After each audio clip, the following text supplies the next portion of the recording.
We are expecting for the voting of the nominees for the top positions, the top 7 positions now in the ANC to get underway shortly. Was meant to get underway. The plan was around 9 o'clock this morning, but as I look outside the windows here of our studios at Nasrec, it's barely a trickle of any delegates making their way up to the halls where where the voting is going to be taking place. Our team will also let us know if they see any movement, but as you can see behind me right now, reporters standing around, not much movement here at Nasrec, but I can guarantee you once that voting process gets underway, it's going to be very, very interesting. Back to Moloto a little bit later. Let's continue to crisscross around the Nasrec precinct and bring in Aviwe Mkhize. Now, there's a lot going on apart from the voting for nominees and those who are going to lead the ANC. We know from this morning that there was meant to be a breakfast forum on energy. It's on the sidelines, really, of the ANC conference, but forms very much part of it. Why, of course, Gwede Mantashe is also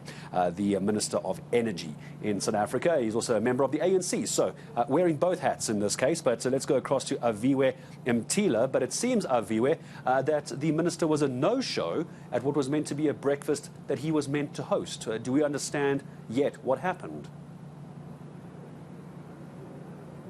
A no-show indeed. He was supposed to deliver that keynote address at the Progressive Business Forum there, where ANC leaders, government leaders, as well as the private sector was meeting. But of course, the minister couldn't make it, notifying the forum itself at around 6 a.m. that he wouldn't make the 7:30, given that they slept in the early hours of this morning. That's, of course, after those nominations of the top 7 positions that are to be elected. In fact, those branch delegates are slowly trickling in. We do know, for example, some of the Gauteng delegates are currently meeting in Sandton, this current moment, that would talk to the final horse trading and the final decisions then ahead of the elective conference itself and the elections that are set to take place. I mean, I was listening to my colleague Moloto on Limpopo. Reminds me of a conversation, in fact, that I had a bit earlier on with Peter Ngubane. That's the spokesperson of the Norman Mashabane region in Limpopo. Also says that it was a very surprising U-turn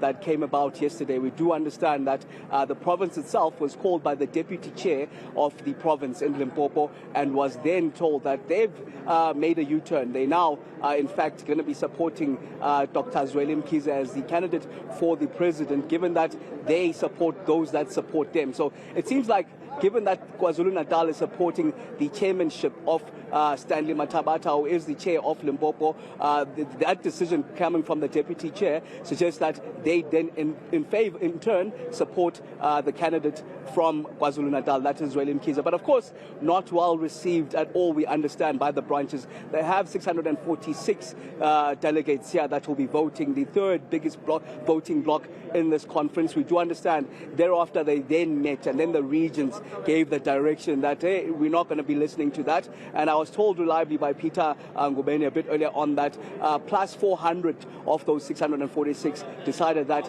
they would still stick to their earlier resolution coming into this conference, that is to support President Cyril Ramaphosa as the president. It's not the only province, Gareth. We do know as well the Northwest province has also made their own U-turn, with the PEC also instructing its voting members here and voting delegates to support Mkhize. But we do understand also it's not a decision that's really welcomed, given that a lot of these delegates coming from the Northwest province were those that voted in favor for Cyril Ramaphosa to be president of the African National Congress back in 2017. So it's very difficult to convince them now to vote differently. But that is those surprising U-turns that we, of course, hearing of in the ground. I'd suspect this current moment there is that final horse trading. Seems like KwaZulu-Natal is doing a lot on the ground to convince some of these other provinces to vote their way. But of course, all of that will be revealed and officially laid out there as these delegates,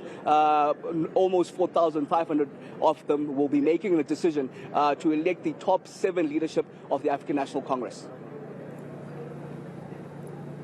Yeah, absolutely. And I'm not seeing any a number of delegates making their way up to the hall as yet, to the plenary hall. Aviwe, I'm not sure if you're seeing more people where you are, but it looks very empty on my side, and voting was meant to get underway an hour ago.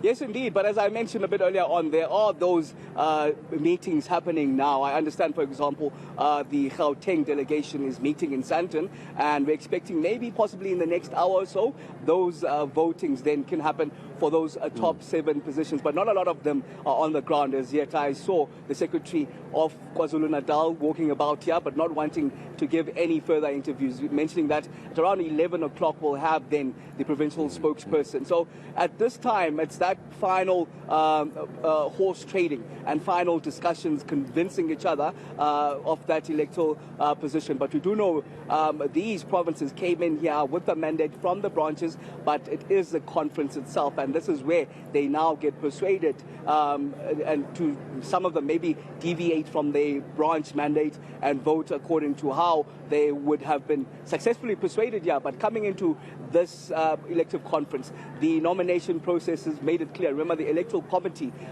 mentioned, for example, Cyril Ramaphosa had more than 2,000 nominations against Mkhize's 900 branch nominations from the ground. But of course, that final horse trading now we're expecting to happen, and it will be all cleared out and ironed out when these nearly 4,400 delegates make their decision on who's going to lead the party in between this, which is, of course, the highest decision-making body of the party, the National Elective Conference, and the next one that will be held in 5 years' time.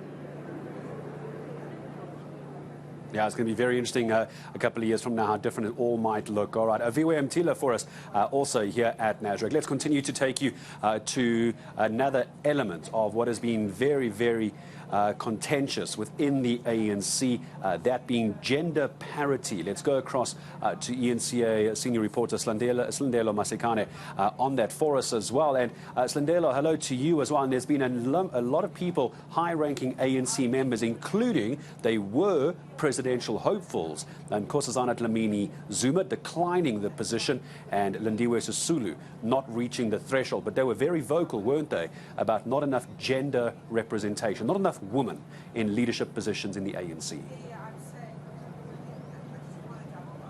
Certainly so. I'm on another end of the Nasrec precinct, Gareth. I know you've been speaking to our colleagues who have been trying to engage some of the officials that are arriving.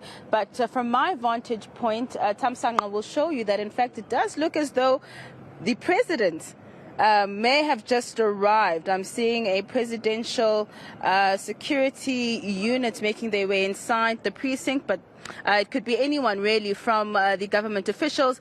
But we are seeing from our vantage point, this is the entrance at which the delegates are using to enter Nasrec. Of course, you do know that the media precinct has been separated by a fence. We're strictly not allowed to enter to the other side where the delegates are making their way in. And many of them have been coming in singing and chanting, of course, singing for their preferred candidates. It's still unclear at this point who's going to take up that position of president of the ANC. But you know, the nominations are officially in place, and of course, a big indictment I think on the party is that issue around gender parity. Yes, for the first time, I think we have seen quite a number of women being nominated to take up one of the now top 7 positions. However, still none of these women have been nominated for positions such as chairperson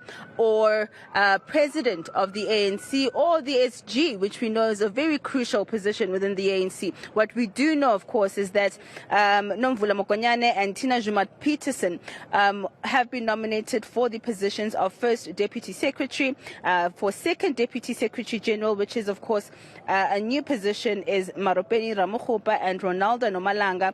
And, of course, a huge indictment about the nominations is around the fact that these roles are deputy positions, which is something experts have been saying is quite concerning for a party that continues to say that they want 50-50 representation. They want women to lead within their ranks. However, it seems that they are failing to get that right. For Treasurer General, We have 4 nominations: Gareth Benjani Chauke, Pule Mabe, Mzwandile Masina, as well as Gwen Ramaphosa. So it will be interesting to see exactly how the voting will unfold. We're running behind once more, but we did speak to an expert a bit earlier on with regards to that issue of gender parity and why, men seemingly seem to continue to take up leadership positions in the ANC, with women being made to deputize. Let's take a listen.